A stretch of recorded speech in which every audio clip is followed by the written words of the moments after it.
एका कुटुंबातील एक 45 वर्षीय व्यक्ती बेपत्ता झाला आणि तो व्यक्ती बेपत्ता झाल्यामुळे त्याची आई, एक वयस्कर आई होती, ती दररोज पोलीस स्टेशनला जायची आणि पोलिसांना विनंती करायची की माझा मुलगा बेपत्ता झाला आहे, कृपया तुम्ही त्याचा शोध काढा, तो कुठं गेला आहे, त्याच्यासोबत काय झालं आहे. पण पोलीसही या महिलेला टाळाटाळ करत होते आणि अशाच प्रकारे जवळजवळ 9 ते 10 महिने निघून गेले. आणि त्यानंतर जेव्हा ही महिला उच्च अधिकाऱ्यापर्यंत पोहोचली, उच्च अधिकाऱ्यांनी पोलिसांना जेव्हा आदेश दिले, त्यावेळेस त्या व्यक्तीला त्याच्या पत्नीने तिच्याच घरामागे मारून पुरून टाकलेलं होतं. आणि 10 महिन्याच्या नंतर त्याचा मृतदेह वर काढण्यात आला आणि तेव्हा कळालं की या महिलेनं आपल्याच भाच्याला सोबत घेतलं आणि त्या नवऱ्याची हत्या केलेली होती. आणि 10 महिन्यापासून ही महिला आपल्या सासूला, आपल्या नातेवाईकांना हेच खोटं बोलत आलेली होती की तो कामावर गेलेला आहे, मला दररोज बोलत आहे, माझं आणि त्यांचं दररोज बोलणं होत आहे. अशा प्रकारे यांनी हे द्रश्यम स्टाईल या घटनेमध्ये हत्या केली आणि तो मृतदेह त्यानंतर मग वर काढून त्याचे जो सांगाडा उरलेला होता तो देखील, त्याची हाडंसुद्धा नेऊन यांनी गंगेमध्ये वाहून दिले. काय आहे ही संपूर्ण घटना आणि कुठं घडली ही घटना, हेच आपण या व्हिडिओमध्ये सविस्तर पद्धतीने पाहणार आहोत. त्यासाठी हा व्हिडिओ शेवटपर्यंत नक्की बघा. नमस्कार मंडळी, स्वागत आहे तुम्हा सर्वांचं पुन्हा एकदा आपल्या मराठी यूट्यूब चॅनलमध्ये.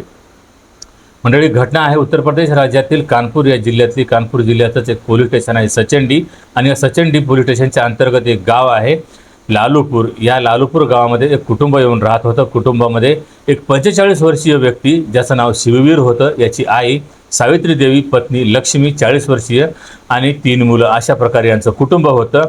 आता हे कुटुंब मूळ राहणारं होतं बांदा या जिल्ह्यातील मवई चौराहा असं गाव आहे, येथील हे कुटुंब राहणारं होतं. पण भाडे तत्वावर येऊन हे या लालूपूर गावामध्ये राहत होतं. आणि आता ह्या कुटुंबाचं पालनपोषण करण्यासाठी शिववीर ही संपूर्ण जबाबदारी होती.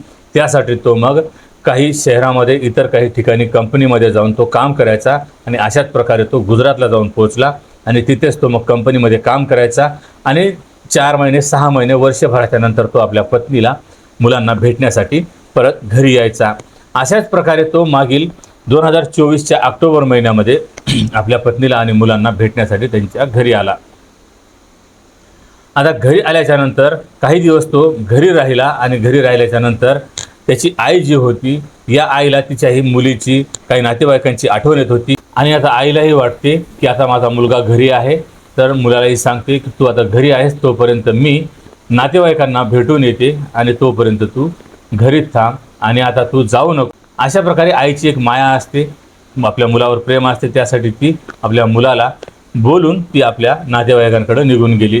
ती 30 तारखेला निघून गेली. 2 ते 4 दिवस ती नातेवाईकांच्या इकडं फिरून परत 5 नोव्हेंबर 2024च्या दिवशी घरी आली. घरी आली तेव्हा पाहते तर तिचा मुलगा घरी तिला कुठेही दिसत नव्हता. आणि त्याच्याबद्दल जेव्हा तिनं सुनेला विचारलं, त्यावेळेस सुनेनं सासूला सांगितलं की तुमचा मुलगा आता परत त्यांच्या कामावर निघून गेला आहे आणि तो कालच निघून गेलेला आहे. अशा प्रकारे जेव्हा आता आईला सांगितलं जाते, तेव्हा आईलाही थोडंसं विचित्र वाटते, आईला नवल वाटते की माझा मुलगा तर बरेच दिवस अजून राहणार होता आणि असा एकाएकी का गेला असेल.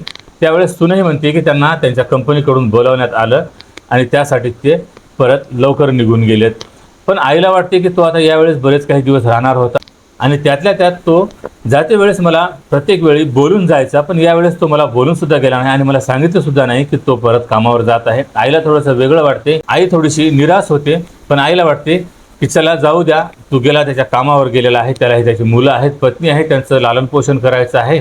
आणि ह्यासाठी मग आईसुद्धा शांत राहते. आणि 2-4 दिवस असेच निघून गेल्याच्या नंतर आईला मात्र चैन पडत नाही की ती, कारण जाते वेळेस मुलाला बोललेली नव्हती, मुलाला पाहिलेलं नव्हतं. त्यासाठी ती परत सुनायला म्हणते की सुनबाई, मला एकदा माझ्या मुलाचं बोलणं करून दे. तू ज्यावेळेस माझ्या मुलाला बोलत असते, त्यावेळेस फोनवर बोलत असताना माझंसुद्धा माझ्या मुलाला बोलणं करून दे. त्यावेळेस सूनसुद्धा तिला होकार देते, पण तिचं बोलणं आपल्या नवऱ्यासोबत काही करून देत नाही आणि सासू हे आपल्या मुलाला काही बोलू शकत नाही. अशाच प्रकारे मग आठवडा निघून जातो, 2 आठवडे निघून जाते. जी सासूबाई होती ही वारंवार आपल्या सुनेला विनंती करायची, कारण त्या सासूकडे मोबाईल नसतो आणि तो वारंवार आपल्या सुनेला म्हणायची की माझं बोलणं माझ्या मुलासोबत का होत नाही, त्याला मला बोलावं का वाटत नाही, तो का मला बोलत नाही, ह्याच्यासाठी ती वारंवार आपल्या सुनेला विचारत राहते.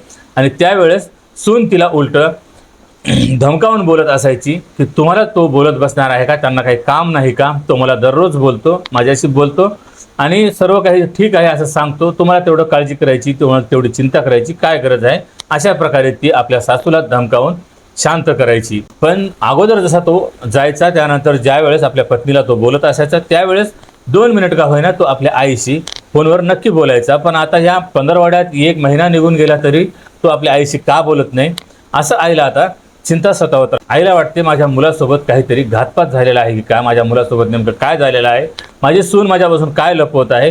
आईला काही ना काहीतरी संशय येत राहते आणि ह्याचसाठी आई 1 महिना वाट पाहिल्याच्या नंतर पोलीस स्टेशनला जाऊन पोलिसांमध्ये तक्रार दाखल करते. पोलिसांना विनंती करते की माझा मुलगा 30 ऑक्टोबरपासून बेपत्ता आहे. जशी मी गावाकडे गेली परत आली त्यावेळेसपासून माझा मुलगा मला काही डोळ्याला दिसला नाही, तो कुठे गेलेला आहे आणि काय नाही, त्याच्यासोबत काय झालेलं आहे मला याच्याबद्दल काहीही माहीत नाही. माझ्या सुनेला मी वारंवार विचारण्याचा प्रयत्न करते पण माझी सून माझं आणि माझ्या मुलाचं बोलणं फोनवर करून देण्यासाठी जी टाळत असते. तर कृपया तुम्ही माझ्या सुनेला त्याच्याबद्दल विचारा, माझ्या मुलाला फोन करून विचारा. पण पोलीस जरासुद्धा त्या आईचं आपल्या कानावर घेत नाहीत किंवा त्याच्याबद्दल जरासुद्धा गांभीर्यानं घेत नाहीत. त्या पोलिसांनाही वाटते की ही वयस्कर आई आहे, होऊ शकते की ही आपल्या मुलाला काही फोनवर सतावत असेल, आपल्या सुनेसोबत काही या महिलेची वादविवाद झाले असतील, ह्यासाठी आपली सून या सासूचं आपल्या मुलाशी बोलणं करून देत नसेल असं पोलिसांना वाटत राहते. आणि पोलीस त्या महिलेची म्हणजे त्या वयस्कर आईची समजूत काढून तिला परत पाठवत असतात की ते गुजरातला गेलेलं आहे तर येईल ना परत, तुम्ही कशाला तेवढी चिंता करता, अशा प्रकारे तिची समजूत काढून तिला परत पाठवायची. पण पुन्हा परत आई 1 महिन्याने 15 दिवसाने पोलीस स्टेशनला अशाच प्रकारे ती फेऱ्या मारत असायची. पण पोलीस मात्र त्या महिलेचं काही गांभीर्यानं घेतच नव्हते. आणि त्यानंतर असंच करत करत जवळजवळ 9 ते 10 महिने अशाच प्रकारे लोटले. पण सून अशाच प्रकारे सासूला धमकावून तिला गप्प बसायला सांगायची की तुमचा मुलगा मला बोलत आहे, त्याला तुम्हाला बोलायचं नाही, तुम्ही तेवढी त्यांची चिंता करू नका, ते ठीक आहेत, माझं त्यांच्याशी बोलणं होते. नातेवाईकांना सुद्धा अशाच प्रकारे ती महिला सांगत असायची. पण मात्र आईचं मन ते आईचं मन असते. आईला मात्र ह्याच्याबद्दल चैन पडत नव्हता. आई वारंवार पोलीस स्टेशनच्या चक्रा मारत होती. शेवटी महिला जी होती आई ती वरिष्ठ अधिकाऱ्यापर्यंत जाऊन पोहोचली, कमिशनरपर्यंत जाऊन पोहोचली आणि वरिष्ठ अधिकारी कमिशनर यांना जाऊन त्या महिलेने विनंती केली आणि पोलिसांना म्हणजे जे वरिष्ठ अधिकारी होते यांना सांगितलं की तिला काहीतरी संशय वाटते की तिच्या मुलासोबत काहीतरी घातपात झालेला आहे. कारण 10 महिन्यापासून त्याच्याशी तिचं बोलणं अजून फोनवर सुद्धा झालेलं नाही किंवा तो परत घरी सुद्धा आलेला नाही. आणि ह्याच्यामध्येच घरी एक असा व्यक्ती जो आहे तो दररोज घरी येत असतो, म्हणजे त्या आईच्या मुलीचाच मुलगा, त्या आईचा नातूच म्हणजे शिववीरचा भाचा आणि ही जी मामी आहे, या दोघांमध्ये काहीतरी संबंध आहेत. दोघे असे एकत्र राहतात, दोघे असे आनंदात राहतात, हसत राहतात, खेळत राहतात. पण माझ्या मुलाबद्दल ना माझ्या सुनेला चिंता आहे ना माझ्या नाताला चिंता आहे. मी विचारायला जेव्हा जाते त्यावेळेस मला ते अशाच प्रकारे टाळतात, मला धमकावतात, मला गप्प बसायला सांगतात. आणि त्यावेळेस मग वरिष्ठ अधिकाऱ्यांनी लगेच पोलिसांना याचे आदेश दिले आणि त्यानंतर मग पोलिसांनी ही बाब जी होती गांभीर्यानं घेतली. त्यानंतर पोलिसांनी महिलेला जी शिववीरची पत्नी होती लक्ष्मी, हिचा मोबाईल नंबर घेतला, त्याचे कॉल डिटेल काढले, त्याचे CDR काढले आणि त्या CDRमध्ये मग पोलिसांना आढळून आलं की मागील 10 महिन्यापासून तिचा नवरा आणि त्या लक्ष्मीमध्ये बोलणं हे फोनच्यावर झालेलंच नव्हतं, कॉल आलेलेच नव्हते. शिववीरने हिला कॉल केलेला नव्हता आणि या महिलेनं सुद्धा शिववीरला नवऱ्याला कॉल केलेला नव्हता. पण महिला अशी का बोलत आहे याच्याबद्दल पोलिसांनी तिला ताब्यात घेऊन विचारायला सुरुवात केली. त्यावेळेस मात्र महिला गोंधळली, घाबरली आणि ती मग पोलिसांना ही जी संपूर्ण कहाणी होती ही सांगायला लागली. ह्यामध्येच जो एक या महिलेला साथीदार होता, या महिलेचे ज्याच्यासोबत अनैतिक संबंध होते, तो शिववीरचा भाचाच होता, जो 25 वर्षीय वयाचा होता. आणि ही मामी जी होती 40 वर्षीय वयाची, हिचा एक मोठा मुलगा 17 वर्षाचा. तरी या मामीचे आपल्या 25 वर्षाच्या भाच्यासोबत असे अनैतिक संबंध होते. पोलिसांनी अमितला सुद्धा ताब्यात घेतलं आणि दोघांनाही जेव्हा वेळेस सक्तीने चौकशी केली त्यावेळेस दोघांनीही पोलिसांना ही कहाणी सांगितली. ज्या प्रकारे शिववीर आपलं गाव सोडून लालूपूरला आलेला होता आणि इथं आल्याच्यानंतर सुद्धा त्याला हाताला जसं पाहिजे तसं त्या प्रकारे काम मिळत नव्हतं आणि ह्यामुळंच त्याला कामासाठी बाहेर राज्यामध्ये जावं लागत होतं, बाहेर शहरामध्ये जाऊन त्याला काम करावं लागत होतं आणि आपलं कुटुंब त्याचं लालन पालन करावं लागत होतं. ह्यासाठी तो गुजरातला जाऊन राहायचा आणि 6 महिने वर्ष अशा प्रकारे तो परत घरी येत नव्हता. आणि ज्या वेळेस घरी महिला त्याची पत्नी लक्ष्मी एकटी असायची त्यावेळेस तिला तिच्या शारीरिक गरजा तिला सतावत होत्या. ह्यामध्येच जो अमित होता हा शिववीरचा भासाच असल्यामुळं तो अधूनमधून यांच्या घरी यायचा. ह्यामुळंच ही जी महिला होती या भाच्याकडे आकर्षित होत जाते आणि आपल्या भाच्याला ती आपल्या या शारीरिक संबंधाच्या गरजा पूर्ण करून घेण्यासाठी त्याला फशी पाडते, त्याला आपल्या जवळ करून घेते. दोघांमध्ये शारीरिक संबंध होतात आणि आता त्यानंतर मग दोघांनाही जेव्हा एकमेकांच्या शरीराची चटक लागते त्यावेळेस मात्र आता हे दोघेही एकमेकांना सोडून राहू शकत नाहीत. आणि अशाच प्रकारे मग अमित वारंवार मामीला भेटण्यासाठी त्यांच्या घरी यायचा. सुरुवातीला तर जी सावित्री देवी होती या शिववीरची आई, हिला तर काही कळतच नव्हतं, कारण तो तिचा नातू होता, इकडं सून होती आणि या मामी आणि भाच्यामध्ये असे काही संबंध असेल याच्याबद्दल तिला संशय सुद्धा नव्हता.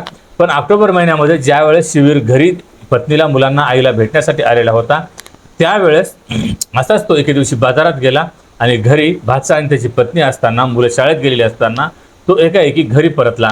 घरी परतल्यानंतर त्याच्या डोळ्यासमोरच त्याची पत्नी त्याच्या भाच्यासोबत नको त्या अवस्थेत त्यानं पाहिली. आता ज्या वेळेस यानं अमितला अशा अवस्थेत पाहिलं, पत्नीला त्या अवस्थेत पाहिलं, त्यावेळेस त्यानं अमितलाही मारहाण केली, पत्नीलाही मारहाण करून शिवीगाळ केली आणि त्यानंतर अमितला धमकावलं की याच्या बाद तू आमच्या घरी यायचं नाही, याच्यानंतर माझ्या घरी तू पाऊलसुद्धा ठेवायचं नाही.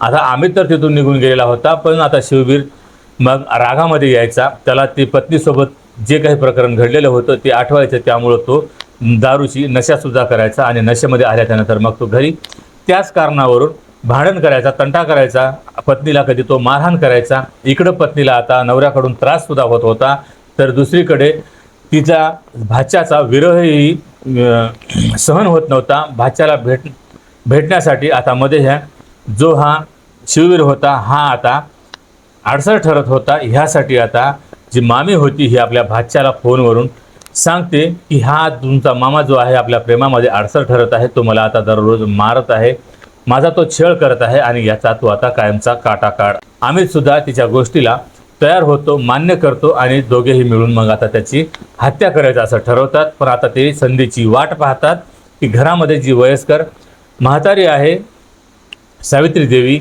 आणि ही असेपर्यंत आपण याची हत्या करू शकत नाहीत.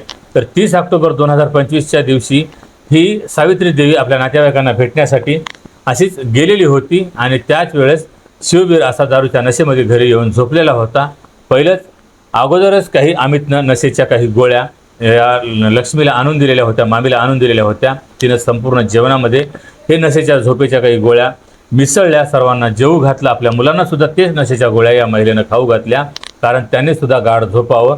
आणि त्याच प्रकारे मुलंसुद्धा या महिलेची गाढ झोपलेली होते आणि शिववीर सुद्धा अगोदरच दारूची नशा, त्यामध्ये झोपेच्या गोळ्या, अशामध्ये तो असा बेशुद्ध अवस्थेत झोपलेला होता. आणि त्यानंतर मग जो हिचा भाचा होता हा बाहेरच कुठंतरी दबा धरून बसलेला होता आणि त्या महिलेनं आपल्या भाच्याला फोन करून घरामध्ये घेतलं आणि घरामध्ये आल्याच्या नंतर घराचं दार बंद केलं आणि पत्नीने स्वतः मग एक लोखंडी रॉड आपल्या भाच्याच्या हातामध्ये दिला आणि भाच्याने मग त्याच रॉडनं आपल्या मामाच्या, सख्या मामाच्या डोक्यामध्ये वार करायला सुरुवात केली.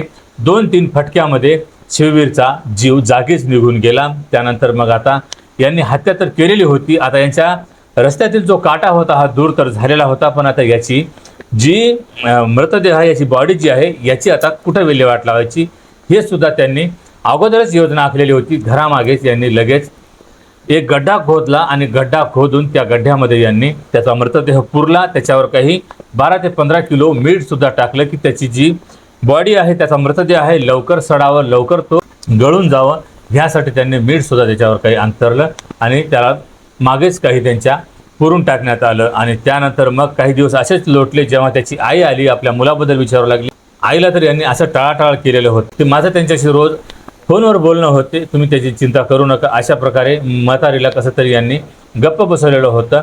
पण इकडं ज्यांनी ते मृतदेह पुरलेला होता तो मृतदेह जास्त काही खोलवर पुरला गेलेला नव्हता आणि कुत्र्याला त्याचा काहीतरी वास लागलेला होता. त्यासाठी कुत्री काही येऊन ते जो मृतदेह होते हे बाहेर काढण्याचा प्रयत्न करत होते आणि हे लक्ष्मीने जाऊन पाहिले की तिच्या नवऱ्याचा मृतदेह कुत्रे बाहेर उकरून बाहेर काढतील. ह्यामुळे तिने कुत्रे तर तिथून पळवून लावले, पण तिला आता चिंता सतावत होती की कोण्या एखाद्या दिवशी कुत्रे हे मृतदेह जो आहे हा बाहेर काढतील आणि या मृतदेहाची इथून सुद्धा काहीतरी विल्हेवाट लावावी लागेल. ह्यासाठी त्या दोघांनी तो मृतदेह तिथून परत काढला आणि अमित आणि लक्ष्मीने नेऊन तो मृतदेह एका कॅनलमध्ये पाण्याच्या प्रवाहामध्ये नेऊन फेकून दिला.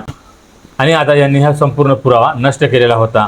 पण आता पोलिसांना जेव्हा ही संपूर्ण कहाणी माहीत झाली त्यावेळेस पोलीस यांच्या घरी गेलेत आणि घरी जाऊन त्यांच्या घरामागे जिथं तो मृतदेह पुरलेला होता त्या ठिकाणी शोधाशोध केली, तर तिथं काही त्या शिववीरचे केस पोलिसांच्या हाती लागले. त्याचं एक कडं हातामध्ये होतं ते त्या पोलिसांच्या हाती लागलं. त्याचे काही कपडे होते ते पोलिसांच्या हाती लागले. मुलांनी सुद्धा ते संपूर्ण ज्या वस्तू होत्या त्या ओळखलेल्या होत्या. तरी पोलिसांनी याचे DNA चाचण्या केल्या, त्यांच्या मुलाशी मिळवल्या आणि त्यानंतर मग पोलिसांनी आता यांच्यावर मामी आणि भाच्यावर गुन्हा नोंद करून यांना तुरुंगात पाठवलेला आहे. तर मंडळी, ही संपूर्ण घटना तुम्हाला ऐकवण्यामागचा उद्देश कोणाच्याही भावना दुखावणे किंवा कोणालाही बदनाम करणे हा नसून फक्त अशा घटनांपासून तुम्हाला सतर्क करणे, सावध करणे, जागरूक करणे हाच आहे.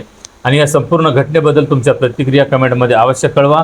आणि जर हा व्हिडिओ ही माहिती आवडली तर व्हिडिओला लाईक आणि चॅनलला सबस्क्राईब करायला विसरू नका. तर भेटूया पुन्हा एका अशाच नवीन व्हिडिओमध्ये. तेव्हा सतर्क रहा, सावध रहा, सुरक्षित रहा. जय हिंद, जय महाराष्ट्र.